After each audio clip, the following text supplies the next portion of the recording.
Hi friends, നമുക്കിന്ന് സാധാരണ നമ്മൾ കഴിക്കാറുള്ള രസക്കാളിനേക്കാളും നല്ല ഡിഫറെൻ്റ് ആയിട്ട് പച്ചമുളകും മുളക് പൊടിയൊന്നും ചേർക്കാതെ അടിപൊളി ടേസ്റ്റിൽ പാലക്കാടൻ സ്റ്റൈലിലുള്ള രസക്കാളൻ റെഡിയാക്കാം. രസക്കാളൻ ഉണ്ടാക്കാനായിട്ട് ഞാനിവിടെ മുരിങ്ങക്കായ എടുത്തിട്ടുണ്ട്, ചേന ഒരു ചെറിയ പീസ് കട്ട് ചെയ്ത് വെച്ചതാണ്, പിന്നെ പച്ചക്കായ എടുത്തിട്ടുണ്ട്, ക്യാരറ്റ്, കുമ്പളങ്ങ, മത്തങ്ങ ഇത്രയാണ് എടുത്തിട്ടുള്ളത്. നമുക്ക് രസക്കാളനിലേക്ക് ഇഷ്ടമുള്ള ഏത് കഷ്ണം വേണമെങ്കിലും ചേർത്ത് കൊടുക്കാം. നമുക്ക് ആദ്യം ഇതൊന്ന് കുക്ക് ചെയ്തെടുക്കാം. ഇപ്പോൾ ഒരു മൺചട്ടി വെച്ചിട്ടുണ്ട്, ഇതിലോട്ട് നമുക്ക് കഷ്ണങ്ങളെല്ലാം ചേർത്ത് കൊടുക്കാം.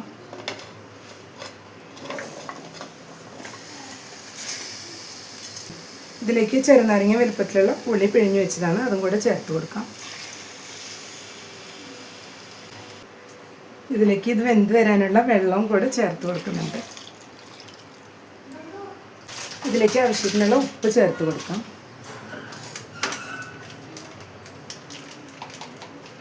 ഒരു ടീസ്പൂൺ മഞ്ഞൾപ്പൊടി കൂടെ ചേർത്ത് കൊടുത്തിട്ടുണ്ട്. ഇതെല്ലാം കൂടെ ഒന്ന് മിക്സ് ചെയ്ത് കൊടുക്കാം. എല്ലാം കൂടെ ഒന്ന് മിക്സ് ചെയ്ത ശേഷം മൂടി വെച്ച് കഷ്ണങ്ങളെല്ലാം ഒന്ന് നന്നായി വേവിച്ചെടുക്കണം. കഷ്ണങ്ങൾ വെന്ത് വരുമ്പോഴേക്കും വെള്ളം എല്ലാം ഒന്ന് വറ്റി വന്നിട്ടുണ്ടാവും. നമുക്കിതൊന്ന് മൂടി വെച്ച് കൊടുക്കാം. ഇനി ഇതിലേക്കുള്ള അരപ്പിനുള്ളതെല്ലാം ഒന്ന് ചൂടാക്കി എടുക്കണം. അതിനായിട്ട് ഇപ്പോൾ ഒരു പാൻ വെച്ച് 2 ടേബിൾ സ്പൂൺ വെളിച്ചെണ്ണ ഒഴിച്ച് കൊടുത്തിട്ടുണ്ട്. ഇതിലേക്ക് 1 ടീസ്പൂൺ പച്ചരി, 1/2 ടീസ്പൂൺ ഉലുവ, 6 പിരിയൻ മുളകും കൂടെ ചേർത്ത് കൊടുത്തിട്ടുണ്ട്. എല്ലാം കൂടെ ഒന്ന് ചൂടാക്കി എടുക്കാം.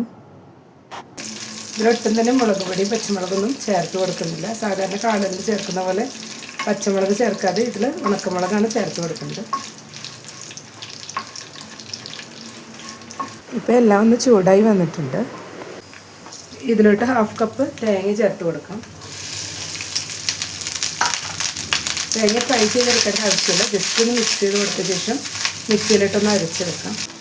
ഇപ്പോൾ എല്ലാം കൂടെ നന്നായി തന്നെ മിക്സ് ചെയ്ത് കൊടുത്തിട്ടുണ്ട്. ഇനി നമുക്ക് ഇതിൽ കുറച്ച് മാത്രം വെള്ളം ചേർത്തിട്ട് നന്നായി തന്നെ ഇതൊന്ന് അരച്ചെടുക്കാം. ഇപ്പോൾ ഒരു 10 മിനിറ്റ് ആയിട്ടുണ്ട്.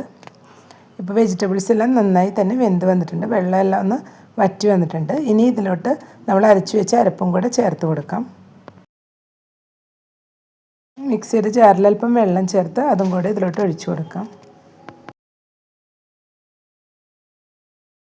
ഇനി എല്ലാം കൂടെ നന്നായി തന്നെ ഒന്ന് മിക്സ് ചെയ്തെടുക്കാം. വീഡിയോ കണ്ടുകൊണ്ടിരിക്കുമ്പോൾ ഇഷ്ടപ്പെടുകയാണെങ്കിൽ ലൈക്ക് ചെയ്യാനും ഷെയർ ചെയ്യാനും സബ്സ്ക്രൈബ് ചെയ്യാത്തവർ സബ്സ്ക്രൈബ് ചെയ്തൊന്ന് സപ്പോർട്ട് ചെയ്യാനും മറക്കരുത്. കൂടെ തന്നെ ബെല്ലൈക്കൺ ഒന്ന് പ്രസ് ചെയ്ത ശേഷം അതിലുള്ള ഓൾ എന്നുള്ള ഓപ്ഷനും കൂടെ ഒന്ന് എനേബിൾ ചെയ്ത് കൊടുക്കണേ. അപ്പോഴാണ് ഞാനിടുന്ന പുതിയ വീഡിയോസ് എല്ലാം നോട്ടിഫിക്കേഷൻസ് ആയിട്ട് എല്ലാവർക്കും കറക്റ്റായി ലഭിക്കുന്നത്. ഇതിലേക്ക് ഒരു ചെറിയ പീസ് ശർക്കര കൂടെ ഇപ്പോൾ ചേർത്ത് കൊടുത്തിട്ടുണ്ട്. ഇപ്പോൾ എല്ലാം കൂടെ ഒന്ന് മിക്സ് ചെയ്ത് കൊടുത്തിട്ടുണ്ട്. ശർക്കരയും കൂടെ ചേർത്ത് കൊടുക്കുമ്പോൾ പുളിയും മധുരവും ഉപ്പും എല്ലാം കൂടെ ബാലൻസായി നല്ലൊരു ടേസ്റ്റ് ആയിരിക്കും. ഇപ്പോൾ എല്ലാം കൂടെ ഒന്ന് തിളച്ച് വന്നിട്ടുണ്ട്. നന്നായി തന്നെ എല്ലാം കൂടെ തിളച്ച് അരപ്പെല്ലാം വെജിറ്റബിൾസിൽ നന്നായി പിടിച്ചു വരണം. ഇപ്പോൾ എല്ലാം കൂടെ നന്നായി തന്നെ തിളച്ച് വന്നിട്ടുണ്ട്. ഇനി നമുക്ക് ഫ്ലെയിം ഓഫ് ചെയ്യാം.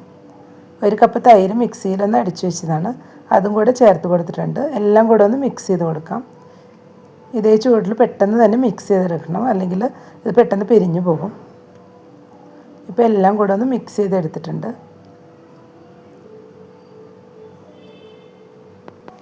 ഇനി ഇതിലേക്ക് അല്പം വേപ്പില കൂടെ ചേർത്ത് കൊടുത്തിട്ടുണ്ട്. ഇതും കൂടെ ഒന്ന് നന്നായി മിക്സ് ചെയ്തെടുക്കാം. ഇനി നമുക്ക് ഈ രസക്കാളൻ ഒന്ന് താളിച്ചെടുക്കണം. ഇതിനായി തേങ്ങ ചൂടാക്കിയെടുത്ത് അതേ പാനിൽ തന്നെ 1.5 ടേബിൾ സ്പൂൺ വെളിച്ചെണ്ണ ഒഴിച്ച് കൊടുത്തിട്ടുണ്ട്. ഇതിലോട്ട് ആദ്യം കടുകിട്ട് കൊടുക്കാം. 2 ടീസ്പൂൺ കടുകിട്ട് കൊടുത്തിട്ടുണ്ട്. 1/2 ടീസ്പൂൺ ഉലുവ കൂടെ ഇട്ട് കൊടുക്കുന്നുണ്ട്. ഇപ്പോൾ കടുക് ഉലുവയെല്ലാം പൊട്ടി വന്നിട്ടുണ്ട്. ഇതിലോട്ട് 2 ഉണക്കമുളക് പൊട്ടിച്ച് വെച്ചതും അല്പം വേപ്പിലയും കൂടെ ചേർത്ത് കൊടുത്തിട്ടുണ്ട്. ഇതെല്ലാം കൂടെ ഒന്ന് നന്നായി ഫ്രൈ ആയി വരണം. ഇപ്പോൾ ഉണക്കമുളകും വേപ്പിലയും എല്ലാം ഇവിടെ ഫ്രൈ ആയി വന്നിട്ടുണ്ട്. ഇതിനി കറിയിലോട്ട് ഒഴിച്ചു കൊടുക്കാം. എല്ലാം കൂടെ ഒന്ന് മിക്സ് ചെയ്ത് കൊടുത്തിട്ടുണ്ട്. ഇപ്പോൾ പാലക്കാടൻ സ്റ്റൈലിലുള്ള രസക്കാളൻ ഇവിടെ റെഡിയായി വന്നിട്ടുണ്ട്. നമ്മൾ സാധാരണ കഴിക്കാറുള്ള ഗുരുവായൂർ രസക്കാളനേക്കാളും ഒരുപാട് ഡിഫറെൻ്റ് ആയിട്ടുള്ള രസക്കാളൻ റെസിപ്പിയാണ്. എല്ലാവരും അപ്പോൾ ഈ രീതിയിലൊന്ന് ട്രൈ ചെയ്ത് നോക്കുക. ഇഷ്ടപ്പെട്ടെങ്കിൽ ലൈക്ക് ചെയ്യാനും സപ്പോർട്ട് ചെയ്യാനും കൂടെ തന്നെ ഫീഡ്ബാക്ക്സ് ഉണ്ടെങ്കിൽ അറിയിക്കാനും മറക്കരുത്. Thank you.